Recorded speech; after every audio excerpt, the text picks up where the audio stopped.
আমি এই মুহূর্তে যেখানে বসে আছি বালির স্তূপ, বলা যায় একেবারে মাঝ নদী, পশ্চিম বর্ধমান ঘেঁষা যে দামোদর নদী, সেই দামোদর নদীতে আমার বাঁকুড়ার যেসব এলাকাগুলি বা ঘাটগুলি, সেই ঘাটগুলিতে বালি তোলার কাজ কিন্তু চলছে। কিন্তু পশ্চিম বর্ধমান অর্থাৎ পশ্চিম বর্ধমানের আসানসোল শিল্পাঞ্চলে এই মুহূর্তে নদীর বালি নিয়ে যে পরিস্থিতি, সেই পরিস্থিতি কিন্তু একেবারেই অন্যরকম। অর্থাৎ সাধারণ মানুষের কাছে এই বালি কিন্তু পেতে একেবারে হিমশিম খেতে হচ্ছে। কার্যত বালির একটা কালো বাজারি শিল্পাঞ্চলে কিন্তু ছড়িয়ে পড়েছে, যার জেরে সাধারণ মানুষকে 800,000 টাকা 1200 টাকায় যে বালি পাওয়া যেত, সেই বালি আজ কিনতে হচ্ছে 4 থেকে 5,000 টাকায়। বিভিন্ন রাজনৈতিক দল অভিযোগ করছে এই বালির যে কালোবাজারি, সেই কালোবাজারি কিন্তু শুরু হয়েছে আর শিল্পাঞ্চলে একেবারে রমরমা। অন্যদিকে কৃত্রিম যে একটা ক্রাইসিস, সেই ক্রাইসিস তৈরি করা হচ্ছে এই বালিকে ঘিরে। আসানসোল থেকে মোহনের সঙ্গে ব্রজ ব্যানার্জি, রিপাবলিক বাংলা। অভয়া খুনের বিচার চেয়ে নতুন তদন্তের আবেদন, নতুন করে মামলা দায়েরেরও আবেদন করা হয়েছে। অভয়ার বাবা মায়ের আবেদন মুলতবি 5ই ফেব্রুয়ারি পর্যন্ত মুলতবি করল হাইকোর্ট। আরও একবার জানাই, 5ই ফেব্রুয়ারি পর্যন্ত মুলতবি করল হাইকোর্ট। আর এই ঘটনায় সুপ্রিম কোর্টে আবেদন, তাই আপাতত স্থগিত রাখা হোক মামলা। আদালতে আবেদন অভয়ার পরিবারের। 5ই ফেব্রুয়ারি মামলা শুনবেন বিচারপতি তীর্থঙ্কর ঘোষ। এই মুহূর্তের অন্যতম বড় খবর আপনাদের সামনে রাখছি। অভয়া খুনের বিচার চেয়ে নতুন তদন্তের আবেদন, নতুন করে মামলা দায়েরের আবেদন। অভয়ের বাবা মায়ের আবেদন মুলতবি 5ই ফেব্রুয়ারি পর্যন্ত মুলতবি করল হাইকোর্ট। আর এই ঘটনায় সুপ্রিম কোর্টে আবেদন, তাই আপাতত স্থগিত রাখা হোক এই মামলা। আদালতে আবেদন অভয়ের পরিবারের। 5ই ফেব্রুয়ারি মামলা শুনবেন বিচারপতি তীর্থঙ্কর ঘোষ। আপনারা জানেন ইতিমধ্যেই 18 তারিখে মূলত এই অভয়া খুনের ঘটনার যে রায়দান করার কথা, সেই রায়দানের আগেই কার্যত বিভিন্ন মহল থেকে প্রশ্ন উঠতে শুরু করে দিয়েছে এবং বিভিন্ন মহলের মধ্যে অন্যতম অভয়ার পরিবারের তরফ থেকেও কার্যত বারংবার প্রশ্ন করা হয়েছিল তদন্ত নিয়ে। এবং এই বিষয়টাকে সামনে রেখেই এই মুহূর্তের পাওয়া খবর, অভয়া খুনের বিচার চেয়ে নতুন তদন্তের আবেদন, নতুন করে মামলা দায়েরের আবেদন। অভয়ার বাবা মায়ের আবেদনে মুলতবি 5ই ফেব্রুয়ারি পর্যন্ত মুলতবি করল কলকাতা হাইকোর্ট। এবং এই ঘটনায় সুপ্রিম কোর্টে আবেদন, তাই আপাতত এই স্থগিত রাখা হোক মামলা। আদালতে আবেদন অভয়ার পরিবারের তরফ থেকে করা হয়েছে। 5ই ফেব্রুয়ারি মামলা শুনবেন বলে জানতে পারা গিয়েছে বিচারপতি তীর্থঙ্কর ঘোষ। অর্থাৎ 5ই ফেব্রুয়ারি মামলা শুনবেন বিচারপতি তীর্থঙ্কর ঘোষ। এই মুহূর্তের বড় খবর আপনাদের সামনে আমরা তুলে ধরলাম। 5ই ফেব্রুয়ারি পর্যন্ত মুলতবি করল হাইকোর্টে অভয়ার বাবা মায়ের আবেদনে মুলতবি এবং নতুন করে মামলা দায়েরেরও আবেদন।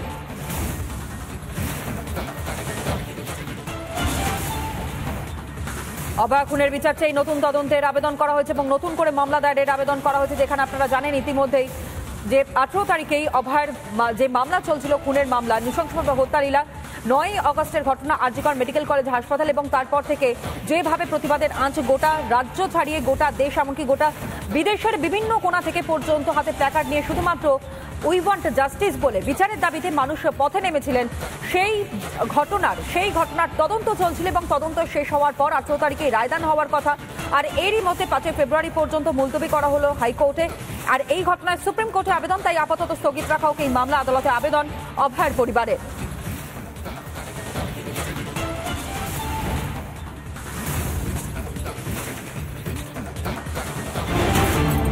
আসফাকুল্লাহ নাইয়ার বাড়িতে পুলিশের তল্লাশির নামে বাড়িতে তাণ্ডবের অভিযোগ জুনিয়র চিকিৎসক আসফাকুল্লাহ নাইয়ার এবং আসফাকুল্লাহকে নোটিশ মেডিকেল কাউন্সিলের 7 দিনের মধ্যে তলব জুনিয়র চিকিৎসককে।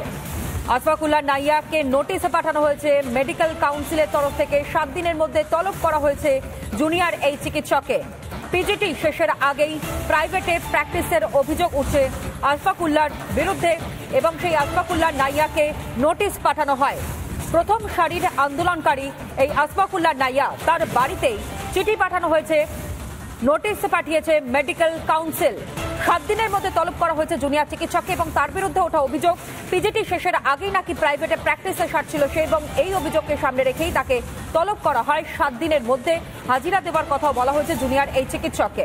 আসফাকুল্লাহর বিরুদ্ধে অভিযোগ WBJDA অর্থাৎ মেডিকেল কাউন্সিলের তরফ থেকে এই নোটিশ গিয়েছে আসফাকুল্লাহ নাইয়ার কাছে। অভিযোগ জুনিয়র চিকিৎসক তিনি নাকি পিজিটি শেষের আগেই প্রাইভেট প্র্যাকটিস করছিলেন এবং সেই অভিযোগে এই নোটিশ। আর এই নোটিশের সংক্রান্ত বিষয় নিয়ে আরো একটু বিস্তারিত আমরা জানবার চেষ্টা করি। এই মুহূর্তে জুনিয়র চিকিৎসক তিনি আমাদের সঙ্গে রয়েছেন, আসফাকুল্লাহ নাইয়া। অভিযোগটা তাহলে কি উঠে আসছে? আপনার কাছে নোটিশ গিয়েছে, আপনি রিসিভ করেছেন? না না, কোনো নোটিশ আমার কাছে পৌঁছায়নি, আমি রিসিভ করিনি। আর 2 নম্বর কথা, যে অভিযোগ উঠেছে সেটা সম্পূর্ণ যথাযথ ভুল অভিযোগ। যাই হোক, সেই অভিযোগটা তো আমি মেডিকেল কাউন্সিলে আমার যেভাবে সিডিএ হোক এজেন্সি হোক গিয়ে জানাবো, সে পরের কথা। কিন্তু একটা নোটিশ দেওয়ার জন্য এরকম 40 জন পুলিশ বাড়িতে গিয়ে 4-5টা পুলিশ কার নিয়ে হুডা বাজিয়ে এইসব, এটা কি ধরনের মানে অসভ্যতামি হচ্ছে?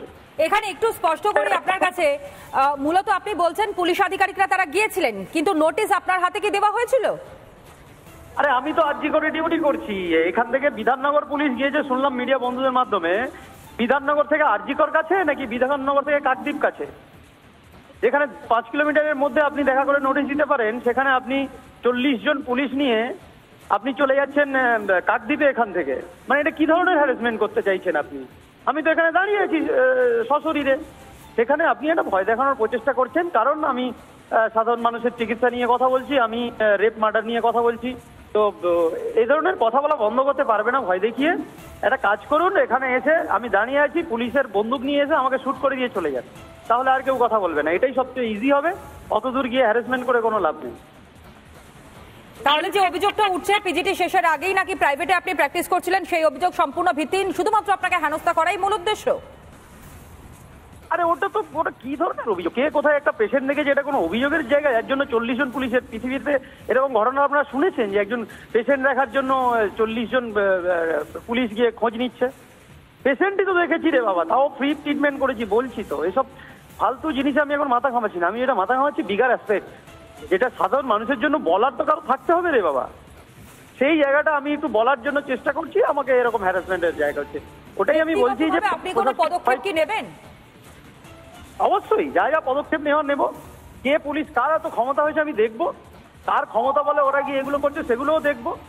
বেঁচে তো আছি। যদি মনে করেন যে আমার আওয়াজটাকে বন্ধ করতে চান, তাহলে আমি আবার বলছি, পুলিশ এখানে 100টা পুলিশ দরকার নেই, একজন পুলিশ আসুন, বন্দুক নিয়ে আমাকে শুট করে দিয়ে চলে যান। বেশ, ধন্যবাদ জানাই। এই মুহূর্তে আমাদের সঙ্গে সরাসরি টেলিফোন লাইনে ছিলেন আসফাকুল্লাহ নাইয়া, এবং তার কাছে একেবারে স্পষ্ট বক্তব্য, তাকে শুধুমাত্র হেনস্থা করবার জন্যই বাড়িতে পুলিশ পাঠানো হয়, কিন্তু কোনো নোটিশে তার হাতে পৌঁছয়নি, অর্থাৎ তিনি কোনো নোটিশ পাননি, একেবারে স্পষ্ট করলেন রিপাবলিক বাংলাকে তিনি।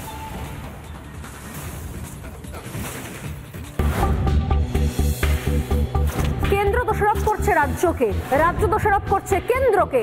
কারা কিভাবে এত অনায়াসে জাল পরিচয়পত্র, শংসাপত্র একটা ফিক্সড রেট বানিয়ে জঙ্গিদের হাতে তুলে দিচ্ছে, রাজ্য সরকার তার দায় অস্বীকার করতে পারে? এত কিছু তো হতোই না যদি বর্ডারে আটকে দেওয়া যেত এদেরকে। বিএসএফ করছেটা কি?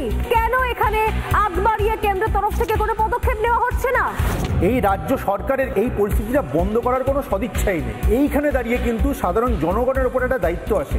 জনগণকে কাজ করে তুলতে পারেন না। কেন্দ্র রাজ্য বল ঠেলাঠেলি চলছে, আরে আমরা কোথায় যাব?